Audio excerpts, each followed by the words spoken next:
A commonplace book is the best way, the most enjoyable way, and the most beneficial way to start a writing habit, to maintain a writing habit, and to reap the rewards of a writing habit. And regardless of what your other teachers might have led you to believe, writing is a universally important skill and one of the best ways to invest your time, even if only for 10 or 15 minutes a day. And that's part of what makes a commonplace book such a valuable tool. It's why some of the greatest minds in human history across all categories and fields kept commonplace books. I'm telling you, this is worth your time. And if you don't want to take it from me, take it from Einstein, take it from Leonardo, take it from Dostoevsky. So as you might know, a commonplace book is as low maintenance a way to become a better writer and a better thinker as any that exists. Most of history's greatest thinkers knew this, and I think young people are being done a serious disservice by not being taught how to keep a commonplace book. So here's what's important. With a commonplace book, you can use your interests to facilitate the improvement of a skill as fundamental as your ability to write. And that's as powerful an idea as any that exists. And the commonplace book method to improving your writing is opposed to, say, taking the more traditional public school route and torturing yourself for hours on end trying to repeatedly write 5-paragraph essays about subjects you aren't at all interested in. With a commonplace book, whatever you're interested in, whatever niche information the YouTube algorithm throws your way, or whatever information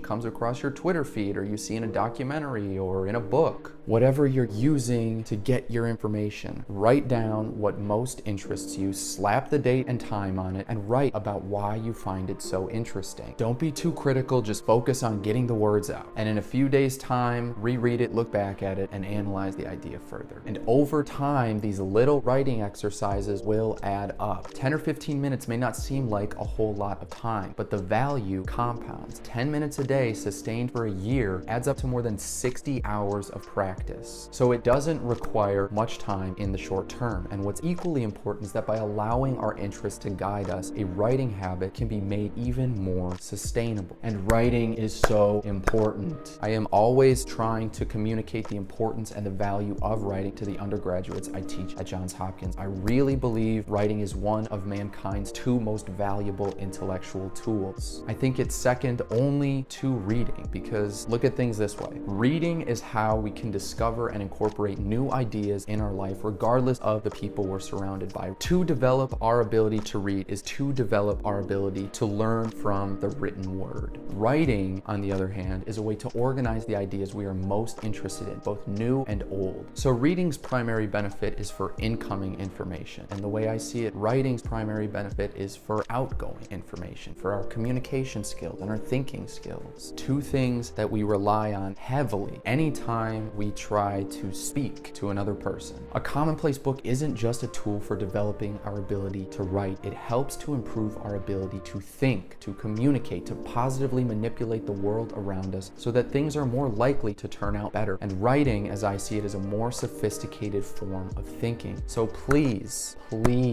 create a commonplace book and practice your writing. Let me know if you have any questions, any concerns in the comments, and let's try to make you a mental force to be reckoned with. Because, as always, I want you to achieve your goals and actualize your full potential. And this is one of the best pieces of advice I can offer you, because a commonplace book can help to allow you and your interests to be your own teacher. That's the value of writing about what interests us. That's why we should keep a commonplace book. Thank you so much for watching. Thank you for giving some of your time and attention to this channel. If you liked what you saw, please smash like, please slap sub, please leave genuine and wholesome comment in comment section down below. In my next video, I'll be offering recommendations for keeping a commonplace book. So that being said, thanks again, everyone. I hope you have a great rest of your day, and I will see you next time.